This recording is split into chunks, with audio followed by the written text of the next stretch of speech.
السلام عليكم ورحمة الله وبركاته. أصحابتك وحنا جنة الكمركة للسودة وهذا آدي هذا ومهد سنتهين ما أنت واسبتي وأنا تضبي لباتنك بيش اللي حاد جون سنة كلابا كون إيه اللحية لباتنك muuqaalkan waxaan rabaa inaan idinku wadaago xildhibaan Republican ah oo ka tirsan Congress-ka Mareykanka gaar ahaan aqalka wakiilada lagana soo doorto gobolka Minnesota ayaa dadka soo galootiga ah oo Soomaalidu ay ku jirto waxa uu yiri waa in aad ku milantaan shacabka Mareykanka haddii kale aad dib ugu laabataan halkii aad ka timaadeen arrintaasi oo cambaareyn xoogan uu kala kulmay Ilhaan Cumar oo u jawaabtay maxay tiri sidoo kale Jaylani Hussein oo isaguna hay'adda xuquuqda muslimiinta u dooda qaybteeda Minnesota oo isaguna u jawaabay xildhibaankaasi muxuu yiri xildhibaankan Tom Emmer ayaa la yiraahdaa bishii January ee sanadkan ayaa sidoo kale waxa uu soo saaray sharci amaba uu soo bandhigay sharci la doonayo in dhalashada loogala laabto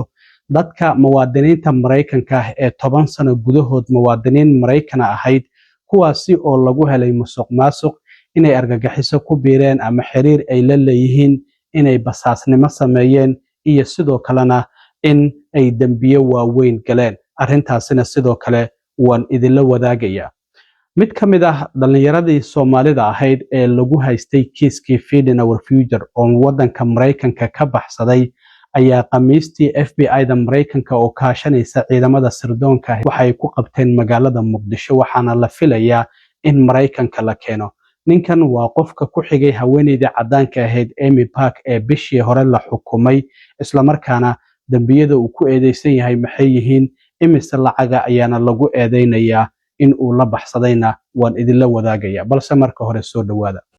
haddii aan ku bilaabo xildhibaan Republican ah oo laga soo doorto gobolka Minnesota isla markaana sidoo kale ku jira hoggaanka xisbiga Republicanka ee aqalka wakiilada ee Congress-ka Mareykanka ayaa waxa uu si kulul u weeraray soo galootiga Mareykanka oo aan doonayn in shacabka Mareykanka ay ku dhax milmaan haddaba isagoo qamiistii ka hadlayay kulan ka dhacayay xarunta Capitol Hill ee Congress-ka ayaa xildhibaankan oo la yiraahdo Tom Emmer hadalladan aan idinla wadaagi doono oo ka sheegay soo galootiga Mareykanka oo Soomaalidu ay ku jirto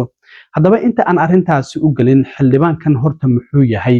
hoggaanka oo ka hayo aqalka wakiilada gaar ahaan xisbiga Republicanka muxuu yahay degmada laga soo doortana maxay tahay oo waliba Soomaali fara badan ay degan yihiin oo aan raba inaan idinla wadaago xildhibaankan ilaa iyo sanadkii 2023 ayuu ku jiray Congress-ka Mareykanka degmada lixaad ayaana laga soo doortaa degmada lixaad sida aad maapkan ka aragtaan waxay ka kooban tahay St. Cloud oo Soomaali badan ay degan tahay Buffalo Lion Lakes iyo sidoo kalena Waconia ayay ka kooban tahay marka November marka la gaaro Soomaaliya xildhibaankan ayaan loo dhug la'aanin kulay doorasho ayuu galaya marka waa majority whip uu ka yahay aqalka wakiilada gaar ahaan xisbiga Republicanka ayuu u yahay majority whip muxuu yahay anshaxa ayuu u ilaaliyaa xubnaha Congress-ka Mareykanka gaar ahaan kuwa Republicanka wuxuuna xaqiijiyaa in xubnaha xisbigiisa ajendaha xisbiga ay u codeeyaan waxaana indha iyo dhaga uu u yahay ayaa la leeyahay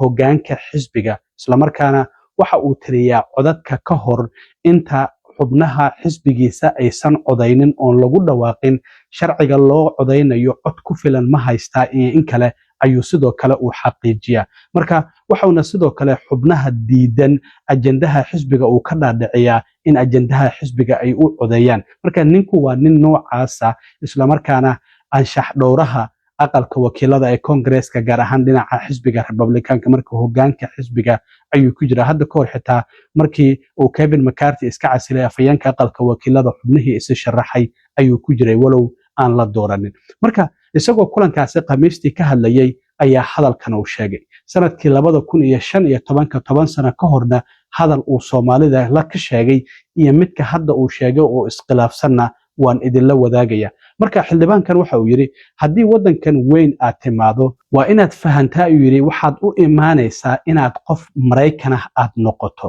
marka waxa uu sheegay anagu waan u dabaaldegnaa uu yiri dhaqanada kala duwan waanan ku faraxsanahay arrintaasi as long as you are American ilaa inta aad tahay qof Mareykan qof kasta oo soo galootiya dhaqankiisa waan u dabaaldegnaa qofku haddii uu yahay uu yiri Italian ma kala jecel uu yiri haddii uu yahay Italian Polish haddii uu yahay waa Poland amaba uu Soomaali yahay waxa uu yiri haddii aysan anaga nagu milmaynin marka dhaqankeena haddii aysan qaadanaynin dadka soo galootiga ah ee Mareykanka imaanaya waa inay dib ugu laabtaan halkii ay ka yimaadeen sidaasi ayuu yiri xildhibaankan marka waxa uu leeyahay dadka soo galootiga ah dhaqamo kala duwan hal ahaadaan laakiin Mareykan markay yimaadaan waa inay dhaqankeena qaataan oo inaga ay nagu milmaan hadalkaasi oo cambaareyn xoogan ay ka soo laabatay. They let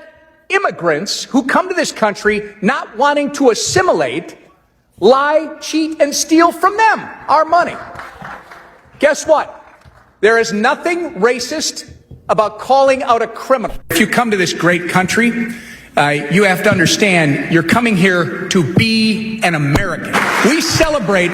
everyone's culture. We're happy with that as long as you are an American. Celebrate your culture. I don't care. Italian, Polish, Somali. Okay? But they don't assimilate. And if they don't assimilate,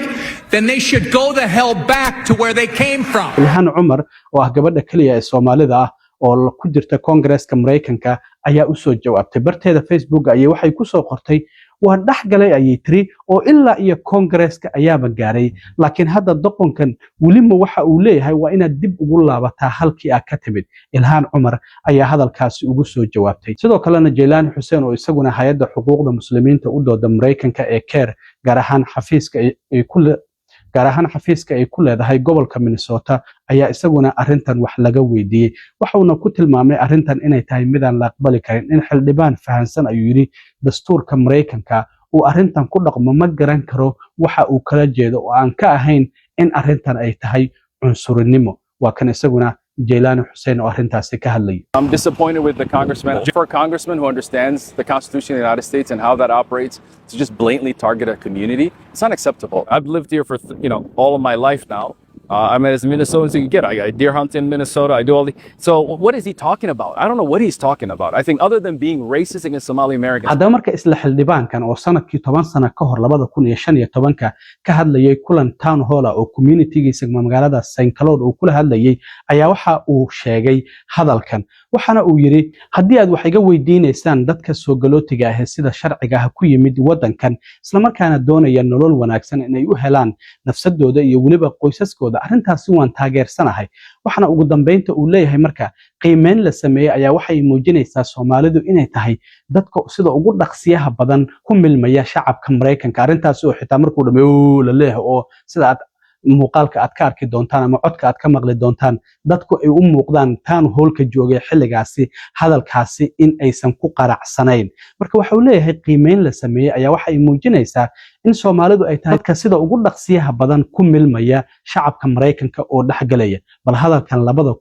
2015 uu sheegayna codkiisa bal wax yar ila dhageysta. And if you're asking me how I feel about immigrant populations who are in this country legally and who are actually trying to find a better way for themselves and their families, I support it wholeheartedly. I mean, the Germans had the same problem when they came over. The Polish had the problem. The Chinese had the problem. The other people, I'm going to tell you, the Somalis, according to the measurements that have been used over time, are some of the fastest assimilating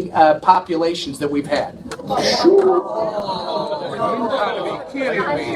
xildhibaankan marka la yiraahdo Tom Emmer bishii January 20keedii sanadkan hadda 2026 aynu ku jirno ayaa markii arrintan musuqmaasuqa ay soo baxday Soomaalida lagu eedeynayay ayaa waxa uu soo saaray sharci loogu talagalay in wax looga qabto dhalashada loogala laabto dadka musuqmaasuqa lagu helo kuwa argagixisada inay ku biireen ama xiriir la leeyihiin lagu helo kuwa jaajoosnimada ama basaasnimada lagu helo iyo kuwa dambiyada waaweyn gala marka sharcigan waxa la yiraahdaa Stop Citizenship Abuse and Misrepresentation Scam Act waxa la yiraahdaa marka dawladdu waxay doonaysaa inay ku kala cadeyso cadeynta ay u heli karto in shakhsiyaadkan marka ay dhalashada ay qaadanayaan in qaab sharci ah ay wadankan intii ay joogeen ka hor ay ku joogeen marka sidoo kale sharcigan waxa uu sameeynaya in qofka marka dhalashada uu qaato 10 sano gudahood inta 10 sano gudahood uu dhalashadaasi haysto hadii lagu helo musuqmaasuq oo dawladda inuu musuqmaasuqay ama lagu helo inuu ku biiray ama xiriir la lahaa urur argagixiso oo ajnabi ah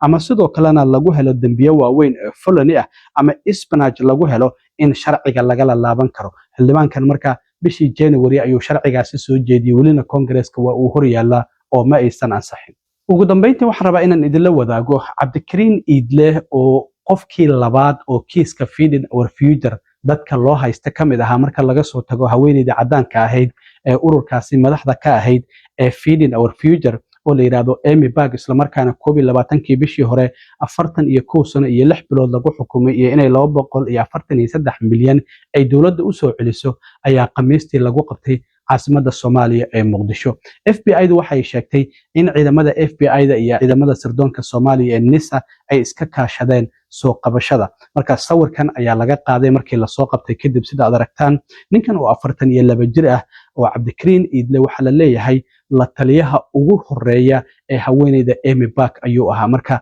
lacaga badan asaga ayaa Soomaalida u geyn jiray haweeneydaasi intuu u furo ururada ay lacagaha ay ku qaadanayeen kadibna lacaga kickback ayuu ka qaadan jiray marka 31 dacwadood ayaa lagu soo eedeeyay sanadkii 2022 markii arrintan ay soo shaac baxday waana wadankana waa uu ka baxsaday 4 sano ayaa la baadigoobayay marka ninkan 30 sano amaba ka badan oo xabsi ah ayaa laga yaabaa inuu mutaysto lacagta lagu eedeynayo waxay tahay 5 milyan lacag ka badan in uu qaato laaluush ahaan u qaatay iyo waliba kambaniyadii uu samaystay in uu lacagahaasi uu ku qaatay iyo kuwii kickback uu helayay lama oga xilliga Mareykanka dib loogu soo celinayo laakiin waxaa laga yaabaa in isniinta iyo wixii ka dambeeya dawladda Mareykanku ay dib ugu soo celiso Cabdikariin Iidle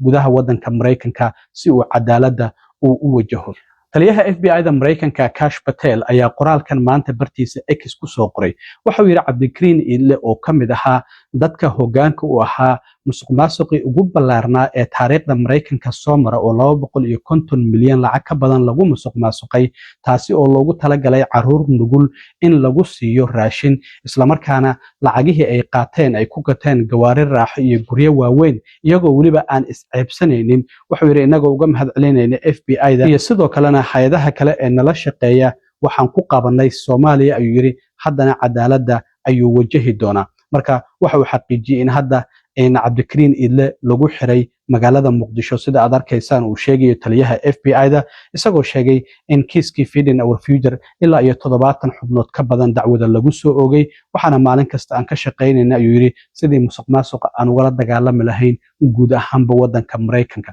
marka taliyaha FBI-dana waa uu xaqiijiyay sida aad arkaysaan in Cabdikariin Iidle lagu xiray magaalada Muqdisho isla markaana waan arki doonaa xilliga dib loogu soo celiyo waxaan ognahay in sidoo kalena Saciid Cabdullaahi Ereg uu isaguna isu soo dhiibay 10kii bishan isla markaana maxkamadiisa ugu horeysa hadda la soo taagi doono bisha September ee 9aad ee soo socota aad iyo aad u mahadsantiin asxaabta intaan mar kale kulmi doono waa saaxiibkiin cilmi waaro idin la sida iyo nabadgelyo